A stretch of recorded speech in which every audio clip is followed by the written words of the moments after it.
Yes, I have some mixed reactions on Dragon Glimpse. Generally యాక్టర్స్‌కి and ఫ్యాన్స్‌కి మధ్య ఉండే రిలేషన్ ఒక్కొక్కరికి ఒక్కోలా ఉంటుంది. బట్ 'తారక్ అన్న'కి అలాగే ఆయన ఫ్యాన్స్‌కి మధ్య ఉండే రిలేషన్ కొంచెం డిఫరెంట్‌గా ఉంటుంది. అంటే వాళ్ళ మధ్య ఒక బ్రదర్‌హుడ్ బాండ్ ఉంటుందన్నమాట.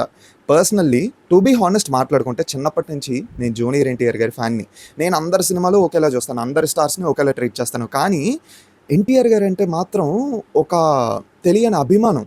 బేసిక్‌గా 'తారక్ అన్న' ఫ్యాన్స్‌కి 'తారక్ అన్న' అంటే ఎందుకంత ఇష్టమో తెలుసా? ఆయన జర్నీ అలాంటిది. ఆయన పడ్డ కష్టాలు అలాంటివి.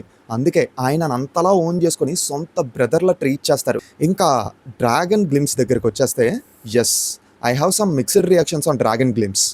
దానికి one of the main reason ఒకటుంది. అది నేను వేరే వీడియోలో చెప్తాను. అండ్ ఈ వీడియోలో నేనేం చెప్పాలనుకుంటున్నానంటే, టైగర్ లుక్స్ చాలా డిఫరెంట్‌గా ఉన్నాయి. అంటే కంప్లీట్ హ్యూజ్ ట్రాన్స్‌ఫర్మేషన్ అన్నమాట. సో, డైజెస్ట్ చేసుకోవడానికి బాగా టైం పట్టేలా ఉంది. అండ్ ఇంకొకటి చాలా మటుకు షార్ట్స్ ఏంటంటే, ఆల్రెడీ 'కేజీఎఫ్ 2'లోని, 'సలార్‌లోని చూసిన షార్ట్స్ లాగే ఉన్నాయి. బట్ కొన్ని మాత్రం చాలా ఫ్రెష్‌గా ఉన్నాయి. అది మాత్రం ఒప్పుకుంటాను. ఒకటి నాకు బాగా నచ్చింది. ఈ ఒక్క షాట్ మాత్రం నాకు బాగా నచ్చింది. కానీ అయినా సరే 'డ్రాగన్' మూవీ మీద ఒక నమ్మకం అయితే గట్టిగా ఉంది.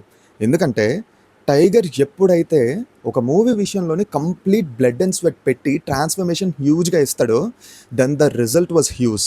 When it comes to 'Yamadonga', 'Temper', 'Aravinda Sametha', 'triple R'. ముఖ్యంగా 'Aravinda Sametha' and 'triple R' complete blood and sweat పెట్టేశాడు.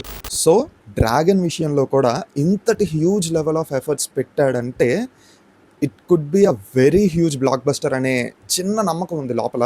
So I'm hoping that and wishing a very happy birthday to మా tiger. But on one day definitely meet అవుతానన్నా. I have a dream. అది నా closed పీపుల్‌కి బాగా తెలుసు. నేను చెప్పాలనుకోవట్లేదు అంతే. బట్